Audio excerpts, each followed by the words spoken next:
Welcome to Sai Shivarama information channel. ఈ వీడియోలో Andhra Pradesh mega డిఎస్సికి చెందిన అప్డేట్ గురించి తెలుసుకుందాం. ఆంధ్రప్రదేశ్ ప్రభుత్వం 16,347 పోస్టులతో మెగా డిఎస్సికి నోటిఫికేషన్ ఇచ్చిన విషయం అందరికీ తెలిసిందే.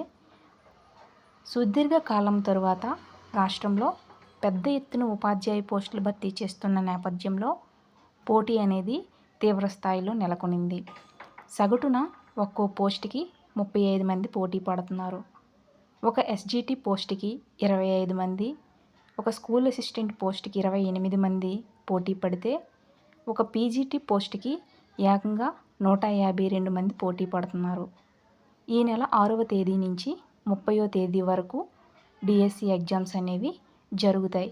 16,347 పోస్టులకి 3,35,401 మంది 5,77,675 దరఖాస్తుల్ని సమర్పించుకున్నారు. హాల్ టికెట్స్ అనేవి శనివారము విడుదలయ్యాయి. కంప్యూటర్ ఆధారంగా జరగనున్నటువంటి పరీక్షల కోసం రాష్ట్రంలో సహా ఇతర రాష్ట్రాల్లో 150 సెంటర్స్ని ఏర్పాటు చేయడం జరిగింది. ఏపీతో పాటు హైదరాబాద్, చెన్నై, బరంపురం, బెంగళూరులలో పరీక్షా కేంద్రాలని సిద్ధం చేశారు. ప్రతిరోజు ఉదయము, మధ్యాహ్నము 2 సెషన్స్లో పరీక్షలు జరుగుతాయి.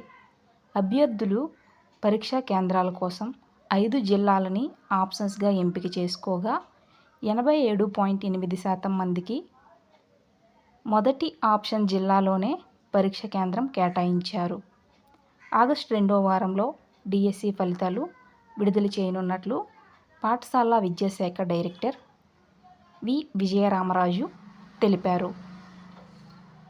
పోస్టుల వారీగా దరఖాస్తులు.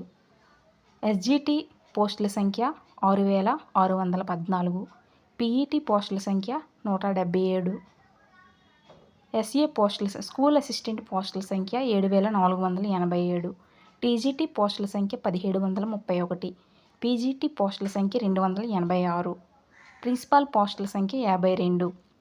అత్యధికంగా దరఖాస్తులు చేసుకున్నటువంటి పోస్టులు ఏంటి అంటే school assistant Telugu, school assistant English, school assistant Hindi, school assistant గణితము, school assistant physics, school assistant biology, school assistant social, school assistant PET, PGT English, PGT Hindi, PGT గణితం, TGT social, TGT Telugu, principal ఈ పోస్టులకి అత్యధికంగా దరఖాస్తులు చేయడం జరిగింది.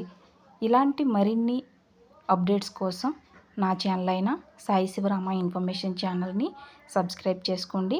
మీ ఫ్రెండ్స్కి షేర్ చేయండి.